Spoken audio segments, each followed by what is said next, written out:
नमस्कार, travel today TV में आपका स्वागत है। अभी हूँ मैं हेलीपैड में भरमौर में, जहाँ डोडा जम्मू कश्मीर से जो मनी मेस ट्रस्ट की छड़ी है वो अभी पहुँची है।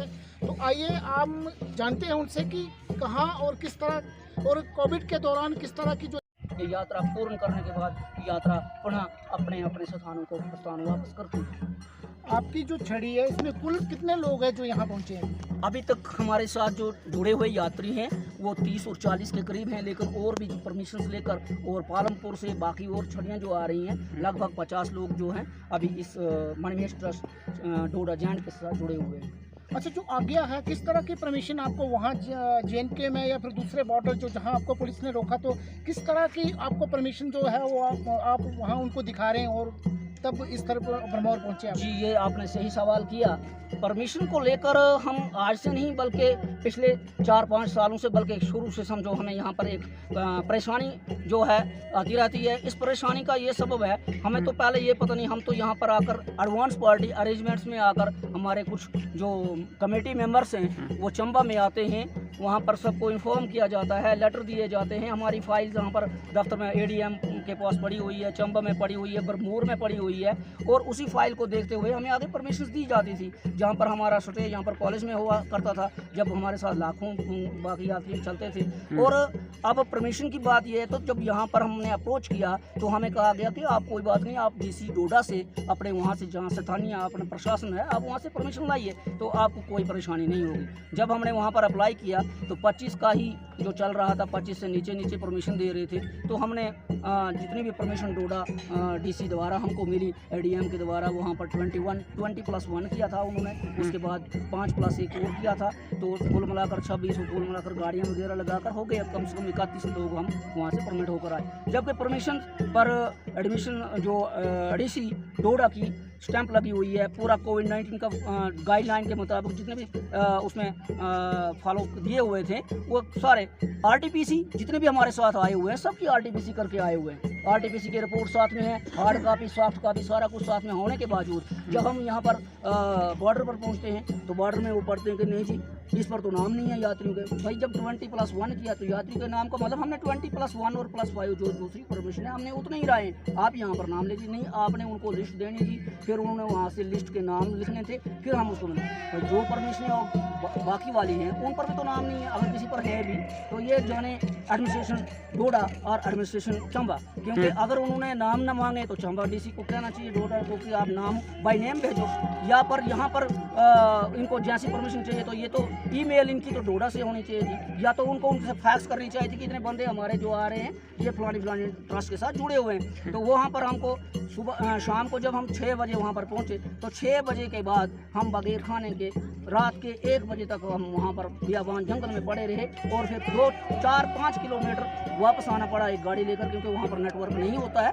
तो हमें वहाँ से कॉल करना पड़ा यहाँ पर एडमिनिस्ट्रेशन को, डोडा इस चंबा को, शलूनी को। तो फिर जाकर वहाँ से उन्होंने कहा कि ऊपर से आप फ़ोन करवा दो तो हम आपको छोड़ देंगे। तो जब हम आते, जब तक हमें मैसेज पास नहीं होगा हम नहीं छोड़ेंगे, जबकि परमिशन हमारे पास पड़ी हुई थी। तो ये हमारा एक सरकार से, ये प्रशासन से एक मांग रहेगी कि जब आप परमिशन देते हैं या तो परमिशन को फॉलो अप करेंगे administration to administration, DC administration Chamba और DC एडमिनिस्ट्रेशन डोडा, तो वो ये उनका है कि उन्होंने कैसे परमिशन को फॉलो करना है और उन्होंने कैसे उनको देना है। तो उसमें यात्री का कोई कसूर नहीं होता है कि यात्री बोलेगा कि सर आप ऐसे लिखो। यात्री तो डीसी एडमिनिस्ट्रेशन को ये नहीं बोल सकता कि आप सर ऐसे नहीं, ऐसे गलत लिख रहे हो, आप ऐसे लिखो। यात्री तो बोल नहीं सकता। तो ये उनका फॉल्ट था जब जिसने भी इसको हमें आगे फॉलो किया। तो अभी भी यात्री जो बीच में आते तो वहाँ पर एक बहुत बड़ी परेशानी रहती है हमें। तो हमें 1 बज कुछ मिनट पर फिर वहाँ से हम मतलब आगे की ओर रवाना हुए। तो फिर हम थोड़ा सा रेस्ट हमने किया, बारिश बहुत लगी हुई थी। तो समझो ये वाला एक दिक्कत का सामना जो हमें करना पड़ता है। और आगे पीछे भी हम प्रशासन से, यहाँ चंबा प्रशासन से, मोर प्रशासन से हम यहाँ पर मांग करते हैं जब भी यात्रा आती है। तो अब तो हम तो प्रोटोकॉल से आ रहे हैं, जितने आदमी की परमिशन है उतने जा रहे हैं, RTPC करे हुए हैं, सबकी एक अच्छे अनुशासन से सोशल डिस्टेंसिंग का पालन करते हुए पूरे मास्क लगाकर चल रहे हैं। कोई किसी के साथ ऐसी बात नहीं है। तो इसके लिए हम सब रिक्वेस्ट करते हैं कि हमारी यात्रा के साथ थोड़ा कोऑपरेट करें आगे पीछे भी, क्योंकि ये बुजुर्गी यात्रा है, हमने अपने बुजुर्गों से सुना है और आज हम इसको आगे चला रहे हैं। ये हमारी संस्कृति है, ये हमारा रिलीजियस है, ये हमारी वो पारंपरिक यात्रा है जिसको हम लेकर आते हैं। चाहे जिसकी मनोकामना पूर्ण होती है वो तो आता ही है, लेकिन छड़ी को स्नान पर जाना ही जाना है राजलक्ष्मी पर, ये हर साल जाना है। तो इससे आज हम यहाँ पर पहुँचे। तो बाकी ब्यौरा मैंने आपको दे दिया। सतीश जी, ज़्यादा नहीं पूछूंगा, एक सवाल है जो मेरे जहन में बार बार आ रहा है कि जो एक बलि प्रथा हुआ करती थी जिसमें माननीय न्यायालय ने, जो उच्च न्यायालय ने जो रोक लगा दी है, तो वो जो औपचारिकता होती थी एक पारंपरिक तौर से, उसको आप किस रूप में और कैसे निभाते हैं? अच्छा सवाल है आपका, प्रश्न अच्छा है। जब 2014 में हम एडवांस पार्टी में यहाँ पर आए तो हमें एक यहाँ पर प्रशासन की ओर से एक गाइडलाइन मिली। उसमें यह बताया गया था कि जो पशु बलि यहाँ पर होती है अब आगे नहीं होगी। उसमें हमें काफ़ी दिक्कत का सामना ये करना पड़ा कि जो लोग जैसे बाल कटवाने होते हैं, मुड़वाने होते हैं, या एक मान्यता रखी होती है कि हम दल बने इस पर जाकर इसको बलि चढ़ाएंगे, ये करेंगे, वो सदियों से पीछे चला आ रहा था, जिसमें हमें लोगों के साथ कोऑपरेट करना और लोगों के साथ मोटिवेट करने में हमें ज़्यादा दिक्कत आई। बेशक ये हम ये नहीं कहेंगे कि उच्च न्यायालय का ये जो डिसीजन था, जो फैसला था, वो किस प्रकार सही है, मैं उसको यह नहीं करना चाहता। लेकिन पारंपरिक हिसाब से, बुजुर्गी हिसाब से हमारा पुराना ये प्राचीन था। वैसे बलि तो आज भी लगती है, हम मिंदल हर साल जाते हैं, बलि तो मिंदल में भी लगती है, बलि तो हमारे भद्रवा में भी लगती है। जो चौड़ा माता के थान है वहाँ जगह पर बलि लगती है, जहाँ पर बलि तो अभी भी चल रही है। लेकिन ये तक यात्रा में इस चीज़ को रोका गया, अदरवाइज बलियाँ तो अभी भी चल रही हैं। पूर्ण रूप से बलि जो है वो कहीं पर भी बंद नहीं हुई है। जहाँ पर भी चौड़ के थान है, जहाँ पर शिवजी महाराज के थान है, जहाँ पर ये ऐसे पवित्र पुराने ज़माने के थान है, वहाँ पर बलि तो आज भी लग रही है। ये सिर्फ यात्रा में रोक लगाई हुई है। अब यात्रा में लोग रोक लगाकर तो यात्री तो मान गए हैं, आप जो पीछे भदवा से आते हैं वो तो वहीं पर उसका जो कुछ कल्याण करना होता है वहीं पर करते हैं और वहाँ पर प्रार्थना करते हैं कि हमारी जो ये यात्रा सफल हो जाए।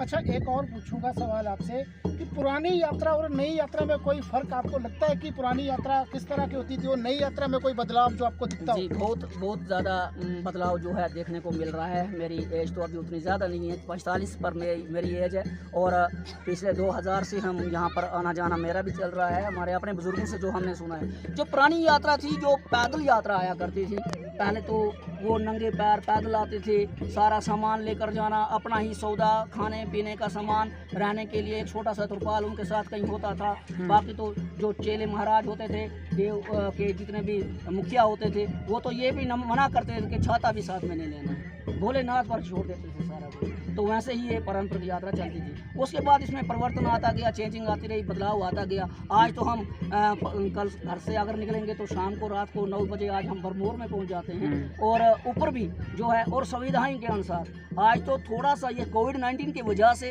आज मैं कहूँगा फिर हम थोड़े से पीछे गए हैं कोविड-19 की वजह से। अदरवाइज तो बहुत ज़्यादा यहाँ पर अरेंजमेंट्स थे। आज लंगर की व्यवस्था जहाँ पर ऊपर की प्रशासन की ओर से नहीं है, जहाँ पर ऊपर भी जाना है तो हमारा अपना जो भोजन का है, जो भंडारे का है, वो सिस्टम हमारे पूरी संस्था हमारे साथ है, जो हर साल ये भंडारा लगाते हैं। ये पूरे संजय जी हैं, माशू भैया हैं, ये जितने भी यहाँ पर साथ में विपिन जी, ये हर साल यहाँ पर भंडारा लगाते हैं, ओपन भंडारा यहाँ तक के आते हैं और इसके ऊपर तो भंडारा ऑलरेडी लगा हुआ होता है। तो इसमें बदलाव ये है कि इस बार हमें जो अपना भंडारा जो जिस तरीके से पहले जो करते थे अब हमें वैसा ही करना है और दल स्नान के लिए जा रहे हैं। बहुत बहुत धन्यवाद जी थे जो आपको बता रहे थे, जो मणि मेस ट्रस्ट की जो छड़ी है वो यहाँ पहुँच चुकी है और ये लोग आज यहाँ ठहरने के बाद ब्रह्मानी माता मंदिर में स्नान करने के बाद डल झील की ओर रवाना होंगे। ट्रैवल टुडे के लिए भरमौर से विनोद ठाकुर की रिपोर्ट।